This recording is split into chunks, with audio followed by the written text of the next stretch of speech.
தீபக் என் கூட lucky மேன்லேருந்தே work பண்ணான், co director. இந்த படத்துலையும் co director Velu sir.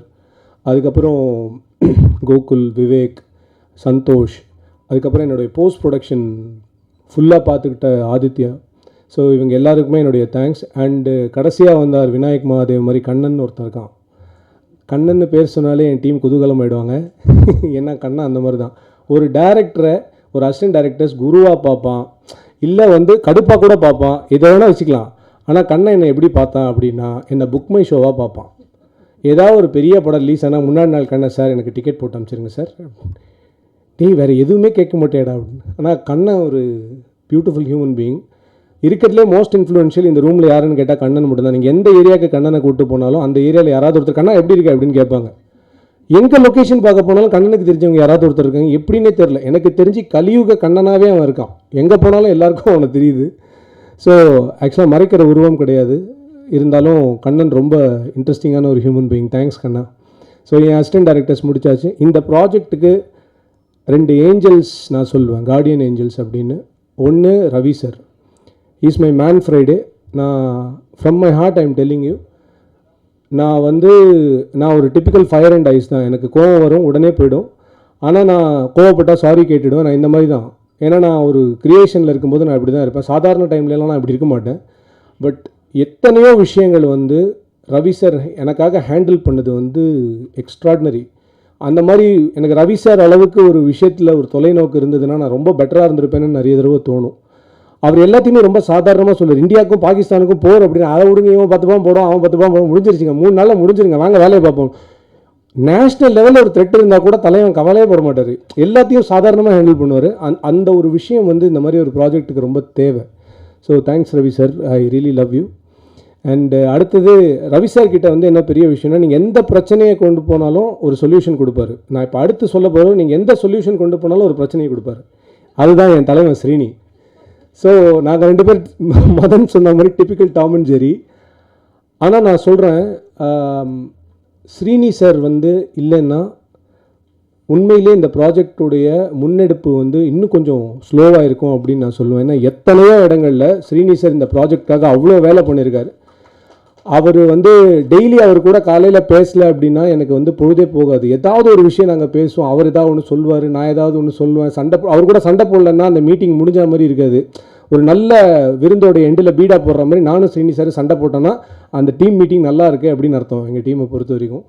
But அவர் சண்டை போடுறது எல்லாமே இந்த ப்ராஜெக்ட் நல்லா வரணும்னா இன்றைக்கி இந்த இடத்துல நம்ம பேசணும் அப்படின்றது தான் ரொம்ப முக்கியம். ரொம்ப அன்கண்டிஷ்னல் லவ், அன்கண்டிஷ்னல் சப்போர்ட்னுவாங்க தெரியுமா, அதுதான் ஸ்ரீனி சார். அதாவது குமரனுக்கு லைஃப்பில் கடவுளாக பார்த்து அமிச்ச பீப்புளில் ஸ்ரீனி சார் ரொம்ப முக்கியமானவர் அப்படின்னு நான் நினைப்பேன். அந்த அளவுக்கு Srini sir is a very very great human being. Thank you Srini sir, நீங்கள் இல்லைன்னா இது கிடையாது அப்படின்னு நான் நினைக்கிறேன். Then coming to my actors,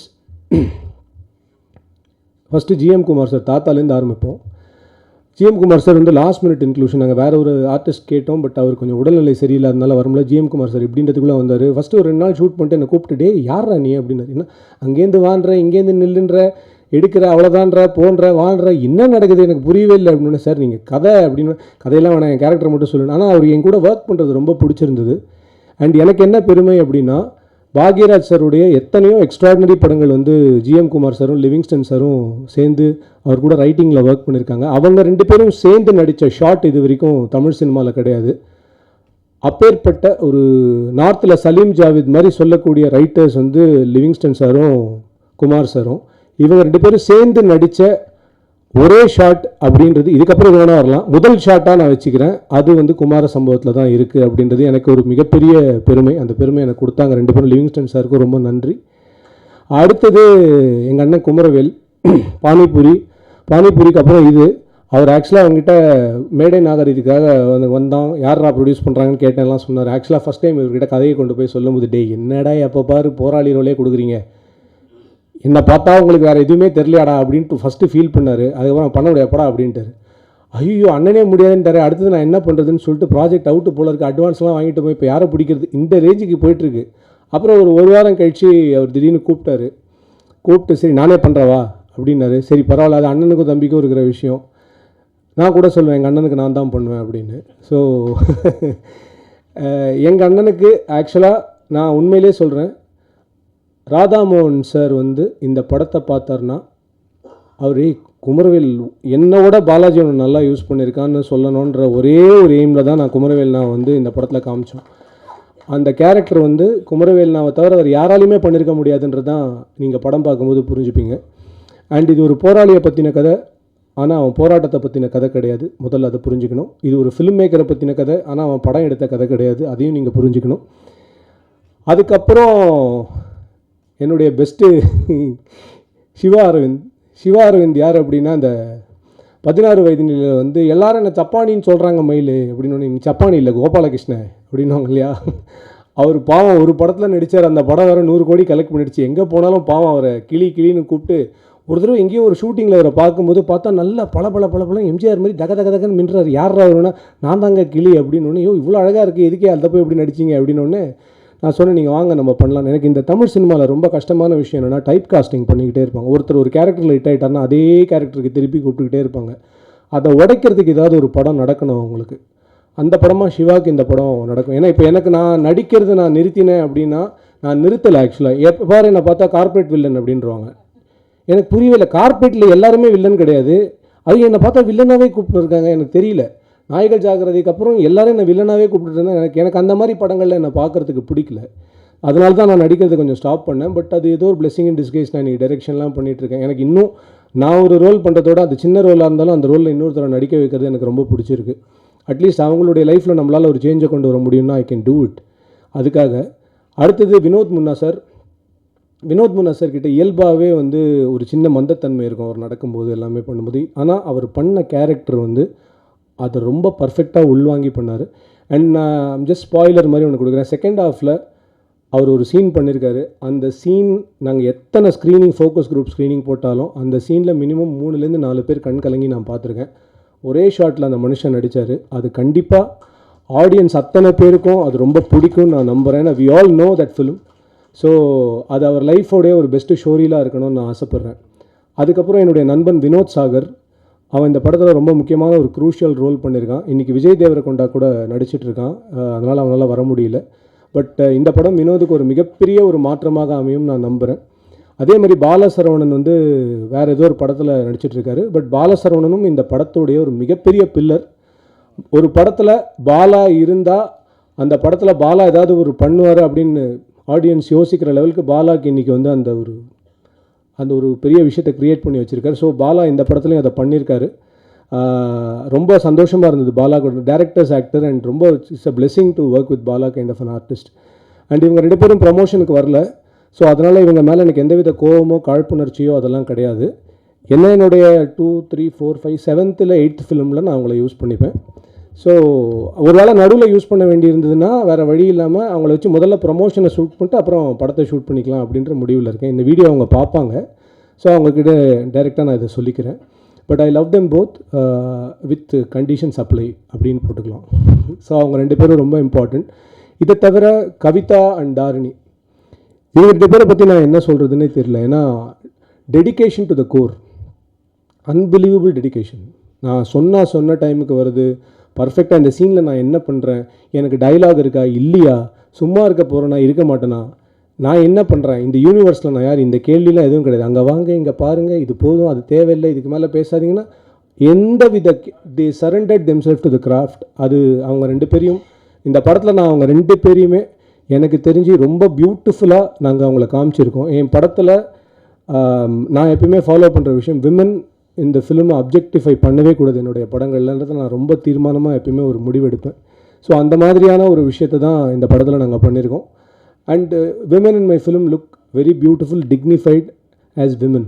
so அதுதான் ரொம்ப ரொம்ப இம்பார்ட்டண்ட். ஏன்னா நானும் ஒரு அம்மாவுக்கு பையன், ஒரு அக்காவுக்கு தம்பி, ஒரு மனைவிக்கு கணவன், ஒரு பாட்டிக்கு பேரன். ஸோ அதனால் அவங்களும் என் வீட்டில் இருக்கிற மாதிரி தான் நான் ட்ரீட் பண்ணுவேன் அவங்கள. ஸோ அவங்க 2 பேரும் இந்த படத்துக்கு அப்புறம் அடுத்த லெவல் போவாங்கன்னு நானும் நம்புகிறேன். ஸோ இதுக்கப்புறம் இந்த சைடில் வேறு யாரை விட்டேன், எல்லோரையும் பேசி முடிச்சாச்சா? Okay, fine. ஸோ இப்போ நான் இன்னொன்று பாயல் பற்றி சொல்லணும். வர்ஷா தான் பாயலை இன்ட்ரடியூஸ் பண்ணாங்க. பாயல்கிட்ட எனக்கு ரொம்ப பிடிச்ச விஷயம் என்னென்னா, லாங்குவேஜே தெரியாமல் நாங்கள் பாட்டுக்கு ஆடிஷனுக்கு ஏதாவது ஸ்கிரிப்ட் அனுப்பணும் அப்படின்னா நான் ஸ்கிரிப்டை கொடுக்குற லெவலுக்கு எனக்கு வந்து தைரியம் இல்லை. அதனால் நான் என்ன பண்ணேன்னா, நான் வந்து வேலி மேலே வேட்டி விழுந்தாலும் வேட்டி மேலே வேலி விழுந்தாலும் கிழிய போகிறது என்னமோ வேட்டி தான்ற மாதிரி ஏதோ ஒரு டைலாக் எழுதி கொடுத்து இந்த பொண்ணை ரொம்ப சீரியஸாக ஆடிஷன் எடுத்து பியூட்டிஃபுல்லாக பண்ணி அமைச்சா. ஆனால் எனக்கு மோர் தென் எனிதிங் எல்ஸ் பாயலோடைய அட்டென்ஷன் டுவர்ட்ஸ் த கிராஃப்ட் எனக்கு ரொம்ப பிடிச்சது. அந்த விஷயம் பிடிச்சதுக்கப்புறம் நான் டிசைட் பண்ண சரி கூப்பிட்டு ஃபோட்டோ ஷூட் பண்ணி பார்ப்போம் அப்படின்னோடனே she was very attentive. And எனக்கு என்னென்னா குமரனும் பாயலும் ரொம்ப பியூட்டிஃபுல்லாக இருந்தாங்க. ஆக்சுவலி இப்போ நீங்கள் பார்க்குறதுல எந்த கேரக்டருமே இந்த படத்தில் இந்த கேரக்டரை நகர்த்திட்டிங்கன்னா அந்த படத்தோட கதை நகரவே நகராது. ஸோ பாயலோட character is a very centrifugal character. It is not like a typical heroine character. It has got so much depth in to it. And ரொம்ப இம்பார்ட்டண்ட்டான பாயல் பண்ணுறது தான் இந்த படத்தோட செகண்ட் ஹாஃப்ன்றது தான் உண்மை. ஸோ அந்த லெவலுக்கு ஒரு விஷயம் பாயலால் இந்த படத்தில் நடக்கும். அதனால் பாயலுக்கு உண்மையிலே ஒரு மிகப்பெரிய எதிர்காலம் காத்துட்ருக்கு நான் நம்புகிறேன். தேங்க்யூ. அவங்களுக்கு பாயல் ராதாகிருஷ்ணான்னு பேர் வச்சதுக்கப்புறம் ட்ராவல் ராதாகிருஷ்ணா அப்படின்னு நாங்கள் பேர் வச்சிட்டோம். ஏன்னா அவங்க ஷூட்டிங்க்கு வேறு படங்களுக்கெலாம் போவாங்க, தெலுங்கு கன்னடலாம் போவோம். திடீர்னு பார்த்தா நாங்கள்லாம் இங்கே நாயா பேயா லொக்கேஷன் பார்க்க சுற்றிட்டு இருப்போம். Sir I am going on a solo trip to Sweden sir அப்படின்வாங்க. இங்கே அவனுக்கு காண்டாக இருக்கும். அம்பத்தூர் பக்கத்தில் நாங்கள் பார்த்துன்னு இருக்கிறோம், நீ என்னடா நான் ஸ்வீடன் போகிறேன்ற மாதிரி. ஆனால் என்னென்னா ரொம்ப அட்வென்ச்சர் ஃப்ரீக், பட் ரொம்ப ரொம்ப சின்சியரான டெடிக்கேட்டட் ஆர்டிஸ்ட். இவங்களுக்கு பெரிய வருங்காலம் தமிழ் சினிமாவில் நல்ல சவுத் இண்டியன் சினிமா கொடுக்கட்டும்னு நினைக்கிறேன். அடுத்தது தேவா அண்ணன், நான் உங்களை மிஸ் பண்ணிடக்கூடாது. தேவா அண்ணன் வந்து ஒரு கார்டியன் ஏஞ்சல் அவரும் எங்களுக்கு. அதாவது தூரத்தில் தேவா அண்ணன் எங்கேயாவது நின்றுந்தார் சிரிச்சிருந்தாருன்னா அன்றைக்கி ஏதோ ஒரு அவர் ஹாப்பியாக இருந்தாருன்னா அது ஏதோ நல்லா நடக்க போகுதுன்னு அர்த்தம். ஸோ தேங்க்ஸ் தேவா அண்ணன். ஒரு பெரிய சீனியர் பர்சன், எவ்ரிடே எங்களை வந்து ப்ளெஸ் பண்ணுறதுக்காகவே வரா மாதிரி இருக்கும். அண்ட் ராகேஷ் எங்களுடைய இபி, அவரோட டீம் அன்பிலீவபிள். ராகேஷை வந்து நீங்கள் யார்கிட்ட வேணால் பேச வைக்கலாம், அந்த மாதிரி ஒரு மனுஷன். Super Rakesh sir. And Ram and மோகன் அண்ணா மேனேஜர்ஸ் 2 பேரும் எக்ஸ்ட்ராடினரி. ஸோ இதை தவிர நான் வேறு யாரெல்லாம் சொல்லணுன்னா, நான் டிசைன் பண்ண சந்தோஷ், அவருக்கு என்னுடைய மிகப்பெரிய நன்றி. நான் யாரையாவது விட்டுருந்தா மன்னிச்சிருங்க. அண்ட் ஃபைனலாக நான் குமரன் பற்றி சொல்லணும் அப்படின்னு நினைக்கிறேன். குமரன் பற்றி சொல்கிறதுக்கு என்கிட்ட பெரிய ஸ்கிரிப்டெல்லாம் எதுவும் இல்லை. ஆனால் சொல்லணும்னு நினச்ச ஒரு மிக முக்கியமான விஷயம் ஒன்று இருக்குது. என்னென்னா, குமரன் வந்து நான் லக்கி மேன் முடிஞ்சதுக்கப்புறம் எனக்கு ஒரு தடவை ஃபோன் பண்ணி, அண்ணா எனக்கு என்னை லான்ச்சுக்கு ஸ்கிரிப்ட் தேடிட்டு இருக்காங்கண்ணா, உங்ககிட்ட ஏதாவது ஸ்கிரிப்ட் இருக்கா அப்படின்னு. நானே லான்ச் ஆனேன்னு தெரியாத ஒரு சுச்சுவேஷனில் குமரன் எனக்கு ஃபோன் பண்ணி என்னை லான்ச் பண்ணணுன்னு சொல்கிறேன். நான் உடனே சரி அதெல்லாம் இருக்குது பார்த்துக்கலாவா அப்படின்னு சொல்லிட்டு போய் நான் ஒரு கதையை சொல்கிறேன். அந்த கதை டேக் ஆஃப் ஆகுது. அங்கேருந்து there is no look back. குமரனுக்கு என்ன ஒரு பெரிய அட்வான்டேஜ்னால், குமரன் நல்லா வரணும்னு நினைக்கிற நிறைய பேர் குமரனை சுற்றி இருக்காங்க. இன்றைக்கி அதுதான் இந்த உலகத்தில் ரொம்ப கம்மியாக இருக்குது. So I'm so happy that குமரனுக்கு ஒரு மிகப்பெரிய எதிர்காலம் இருக்குது. And such a dedicated artist. எத்தனையோ இடத்துல குமரனால் காமெடி பண்ணியிருக்க முடியும், எத்தனையோ இடத்துல குமரனால் கவுண்டர் கொடுத்துருக்க முடியும். ஆனால் கிராஃப்டை முன்னாடி வச்சுட்டு தன்னுடைய கேரக்டரை பின்னோக்கி கொண்டு போகிறது. அவனால தான் இந்த படமே அசம்பிள் ஆனாலும், எனக்கு ஒரு 4 பாட்டு வைங்க 2 ஃபைட்டு வைங்கன்னு சொல்கிறதுக்கு வாய்ப்புகள் இருந்தாலும், எதுவுமே சொல்லாமல் ஒரு complete surrender to the craft அப்படின்றது வந்து குமரனால் பண்ண முடியும். நான் பெரிய நடிகருக்கும் உயர்ந்த நடிகருக்கும் ஒரு வித்தியாசம் படித்தேன் ஒரு இடத்துல. என்னென்னா, பெரிய நடிகர் யாருன்னா பெரிய பெரிய சம்பளங்கள், பெரிய ப்ராஜெக்ட், பெரிய டைரக்டர்ஸ், பெரிய மியூசிக் டைரக்டர்ஸ், இப்படி படம் பண்ணுறது, அதுதான் பெரிய நடிகர்களுடைய வேலை அப்படின்னு படித்தேன். ஆனால் உயர்ந்த நடிகன் யார் அப்படின்னா, ஒரு கதையில் தன்னுடைய கேரக்டர் என்னவோ அந்த கேரக்டருக்காக தன்னை எந்த கேள்வியும் கேட்காம ஒப்படைக்கிறதுன்னு. அந்த வகையில் பார்த்தா குமரன் ஒரு மிக உயர்ந்த நடிகன் அப்படின்னு நான் நினைப்பேன். ஏன்னா வருங்காலம் குமரனை வந்து இன்னும் பெருசாக கொண்டாடணும். அதுக்கான எல்லா விஷயமும் குமரன் கிட்டே இருக்குது. நான் குமரன் கிட்டே சாரி ஒன்றே ஒன்று தான் கேட்பேன். எனக்கு குமரனோட டான்ஸ் ரொம்ப பிடிக்கும். குமரனோட ஃபேன்ஸுக்கும் குமரனோட டான்ஸ் ரொம்ப பிடிக்கும். இந்த படத்தில் அதை வைக்கிறதுக்கான ஒரு ஸ்பேஸ் இருந்து வைக்க முடியாமலாம் இல்லை. நான் வைக்கிறேன்னு சொல்லி குமரன் இல்லைனா இந்த படத்தை நம்ம வந்து டிஸ்டார்ட் பண்ண வேணாம், நம்ம அதை பண்ண வேணான்னு சொன்ன அந்த பெருந்தன்மை குமரனுக்கு. தனக்கு எது ரொம்ப பெஸ்ட்டாக வருமோ அதையே ஒருத்தன் ஒரு படத்துக்காக வேண்டாம் இந்த படம் நல்லா வரணும்னு தூக்கி போடுறானோ, அந்த மனசு, அந்த ரெனவுன்சிங் மனசு வந்து அவனை அடுத்தடுத்த கட்டங்களுக்கு ரொம்ப பெருசாக கொண்டு போகும் அப்படின்னு நான் நினைக்கிறேன். அண்ட் ஃபைனலி ப்ரெஸ் அண்ட் மீடியாவுக்கு என்னுடைய ஒரே வேண்டுகோள், இந்த படத்துக்கு நான் திரை முயற்சின்னு ஏன் போட்டேன்னா, நான் லக்கி மேனுக்கே இதை போடணும்னு நினச்சேன், அது போட முடியல. என்னை பொறுத்த வரைக்கும் இது ஒரு முயற்சி அப்படின்னு ஏன் போடுறோம் அப்படின்னா, ரொம்ப சிம்பிள் தான். நான் சினிமா எடுக்கணுன்னெலாம் என் வாழ்க்கையில் வரல. நான் என் வாழ்க்கையில் நடந்த எல்லாமே எனக்கு வந்து என் வாழ்க்கையில் நடந்த சம்பவங்கள் எல்லாமே அதிசயமான சம்பவங்களாக இருக்குது. நான் ஒரு ஃபினான்ஸ் ப்ரொஃபஷனல் ஆக வேண்டியவன், கடைசியில் டைரக்டர் ஆகி கிட்டத்தட்ட ரேடியோ ஜாக் என்னமோ நடந்திருக்கு என் வாழ்க்கையில். பட் இந்த ஒரு வேலைக்காகவே வந்து இன்னமும் இதற்கான வாய்ப்பு கிடைக்காதவர்கள் எத்தனையோ பேர் இருக்கும்போது, எனக்கு இந்த வாய்ப்பு கிடைக்குது ஏதோ இறை அருள் அப்படின்னு நான் நினைக்கிறேன். நான் வணங்கும் முருகன் எனக்கு கொடுக்கக்கூடிய ஒரு மிகப்பெரிய அருள். ஸோ அதனால் நம்ம பண்ணுற எல்லாத்தையுமே முயற்சினே போடுவோம். ஸோ அந்த முயற்சி என்னோடய முயற்சியாக இருக்கட்டும், அது நல்லா இருந்தால் திரைப்படம்னு மக்கள் கொண்டாடட்டும் அப்படின்ற ஒரே ஒரு ஆசை தான் எனக்கு. ஸோ முயற்சி என்றைக்குமே என்னை திருப்பி இன்னொரு முயற்சி பண்ண வச்சுக்கிட்டே இருக்கும். நான் இதுதான் அப்படின்னு ஃபிக்ஸ் ஆகிட்டேன்னா அதுக்கப்புறம் பண்ண முடியாதுன்றதுக்காக தான் போடுறேன். அண்டு கடவுளுடைய அனுகிரகம் இந்த ப்ராஜெக்டில் இருக்குது அப்படின்றத நான் எங்கே உணர்ந்தேன் அப்படின்றத சொல்லி இன்றைக்கி என்னுடைய உரையை முடித்துக்கொள்கிறேன். லக்கி மேனுடைய முதல் டைட்டில் கந்தன் கருணை அப்படின்னு வச்சோம். பட்டு அந்த டைட்டில் கிடைக்கிறதுக்கான நிறைய சிக்கல்கள் இருந்ததுனால தான் லக்கி மேன்னு வச்சோம். நான் அடிப்படையில் நான் ஒரு முருக பக்தன். ஸோ இன்றைக்கி ஒரு நாள் பாம்பன் சுவாமிகள் டெம்பிள் போய்ட்டுருக்கும்போது முருகன் கிட்டே போய்ட்டு டைட்டிலே வைக்க முடியலப்பா என்ன பண்ணுறதுன்னு ஏதோ மனசு வருத்தப்பட்டு நான் சொல்லிட்டேன். அதுக்கப்புறம் பார்த்தீங்கன்னா முருகன் எனக்கு எப்படி அமைச்சு தரான் அப்படின்னா, நான் எடுக்க போகிற படம் அடுத்த படத்தோடைய பேர் குமார சம்பவம் அப்படின்னு ஒரு டைட்டில். அந்த டைட்டில் கூட ஸ்ரீனி சார் சொன்னது தான். இந்த படத்துடைய ஃபைனல் அவுட்புட் நான் மட்டும் டிசைட் பண்ணல, கணேஷ் சார், ஸ்ரீனி சார், குமரன், அப்புறம் ரவி சார் எல்லாரும் சேர்ந்து டிசைட் பண்ணது தான் எங்களுடைய ஃபைனல் அவுட்புட். ஏன் சொல்கிறேன் அப்படின்னா, நான் ஒரு டைரக்டர் ஒரு ப்ரொடக்ஷன் கம்பெனிக்கு ஒர்க் பண்ணுறேன்ற ஒரு ஃபீலிங்கை அவங்க எனக்கு கொடுக்கல. நான் என்னோடய ஃபேமிலிக்கு ஒர்க் பண்ணுறேன்ற ஒரு ஃபீலிங்காக அவங்க எனக்கு கொடுத்தாங்க. எந்த டைரக்டரும் ஒரு ப்ரொடக்ஷன் கம்பெனி எனக்கு தெரிஞ்சு இப்போ இந்த மாதிரி பேச மாட்டாங்க. நான் சொல்கிறேன்னா என்னை எந்த அளவுக்கு அவங்க ட்ரீட் பண்ணியிருக்காங்கன்றதை நீங்கள் புரிஞ்சுக்கலாம். ஸோ இப்போது இந்த கதைக்கு வரேன். இப்போது படத்துடைய பேர் குமார சம்பவம், அடுத்த படத்துடைய பேர். அந்த படத்தில் ஹீரோ யாருன்னா குமரன், கூட குமரவேல், கூட ஜிஎம் குமார் அண்டு காமெடியன் பால சரவணன். எல்லாத்துக்கும் மேலே இந்த ப்ரோக்ராம் இவ்வளோ சிறப்பாக நடக்கிறதுக்கு காரணம் எங்கள் அண்ணன் நிக்கில் முருகன். இதுக்கு மேலே நான் இதுக்கு மேலே நான் முருகன்கிட்ட கேட்கவே முடியாதுன்ற லெவலுக்கு ஒரு விஷயம் நடந்திருக்கு. So I am so happy. நான் ஆடியன்ஸ்க்கு சொல்கிறது ஒன்று தான், நல்ல திரைப்படங்களை நீங்கள் ஊக்குவிக்கிறதுக்கு என்றைக்குமே மிஸ் பண்ணதில்லை. ஒரு டூரிஸ்ட் ஃபேமிலி மாதிரி ஒரு படம் எப்படி இன்றைக்கி பல நம்பிக்கையான கதவுகளை திறந்து விட்டுருக்கோ, குமார சம்பவம் மாதிரியான படைப்புகளுக்கும் அதே ஆதரவு கொடுக்கும்போது அது மிகப்பெரிய வாசல்களை, மிகப்பெரிய கிரியேட்டர்ஸை, மிகப்பெரிய நடிகர்களை கொண்டு வரும். அந்த ஒரு வேலையை நீங்கள் கண்டிப்பாக ஆடியன்ஸ் பண்ணுவாங்க. அண்டு கண்டிப்பாக நான் சொல்கிறேன், ப்ரெஸ்ஸை ரொம்ப பெருமைப்படுத்துகிற ஒரு படமாக இது இருக்கும். கண்டிப்பாக உங்களுடைய ஃபேமிலியோட, உங்கள் குழந்தைகளோட நீங்கள் பார்க்குற ஒரு ரொம்ப ரொம்ப கண்ணியமான, நேர்மையான, ரொம்ப என்டர்டெய்னிங்கான, என்ஜாயபுளான படமாக இருக்கும் அப்படின்னு நம்புகிறோம். ஸோ சப்போர்ட் பண்ணுங்கள். அண்ட் ஃபைனலாக ஆடியன்ஸ்க்கு என்னோடய ஒரே ரிக்வெஸ்ட் என்னென்னா, இந்த படம் பார்க்குறதுக்கு முன்னாடி நீங்கள் எந்த படம்லாம் பார்க்கணும் அப்படின்னு நான் சொல்லிடுறேன். லக்கி மேன் பார்த்துருங்க, யாத்திசை பார்த்துருங்க. ஏன்னா ஒரு நல்ல படம் கொடுத்த டைரக்டரும் நல்ல படம் கொடுத்த ப்ரொடியூசரும் சேர்ந்து இன்னொரு நல்ல படம் தான் கொடுப்பாங்கன்னு நீங்கள் நம்புறதுக்கு அது ஒன்று தான் ஒரே வழி. சரியா? வேறு நாங்கள் எதுவும் சொல்கிறதுக்கு இல்லை. அண்டு எண்டிங்காக ஒரு பியூட்டிஃபுல்லான ஒரு விஷயத்தை பண்ணி முடிக்கணும் அப்படின்னு இருக்கோம். அது என்ன அப்படின்னா, நான் முன்னுக்கு வரும்போது என்னை தட்டி கொடுக்கறதுக்கோ, என்னை வழி நடத்துறதுக்கோ ரொம்ப பேர்லாம் இல்லை, கைப்பிடிச்சி தூக்கி விடுறதுக்கு. இன்னி வரைக்கும் எனக்கு ரொம்ப சோல் ஸ்ட்ரென்த்தாக இருக்கிறது என்னுடைய அருமை நண்பர் music director GV Prakash. So GV Prakash சொல்லி தான் இந்த படத்தில் சக்தி பாலாஜின்னு ஒரு சூப்பர்பான ஆக்டரை நாங்கள் இன்ட்ரடியூஸ் பண்ணோம். அவர் 2-3 படம் நடிச்சிருக்காரு.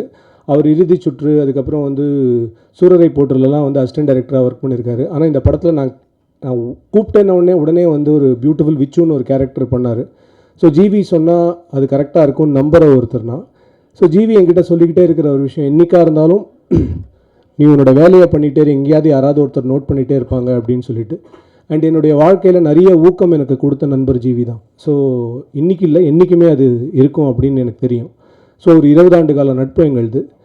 அந்த மாதிரி ஜிவி எனக்கு கொடுத்த ஊக்கம், எனக்கு நல்ல டைம் வரும்போதெல்லாம் ஜிவி கொடுக்கக்கூடிய அந்த வார்த்தைகள் எனக்கு மிகப்பெரிய உத்வேகத்தை கொடுக்கும். ஸோ ஒருத்தருக்கு நல்ல டைம் வருது அப்படின்றது நம்ம தெரிஞ்சுக்கலாம். ஸோ குமரனுக்கு நல்ல டைம் வந்துருச்சு அப்படின்னு நான் நினைக்கிறேன். On that note I really want to wish Kumaran, உனக்கு நல்ல டைம் வந்துருச்சு. அந்த டைம் இங்கேருந்தே ஆரம்பிக்கணும்னு நினைக்கிறேன். ஆதி கொஞ்சம் கொடுக்குறியா?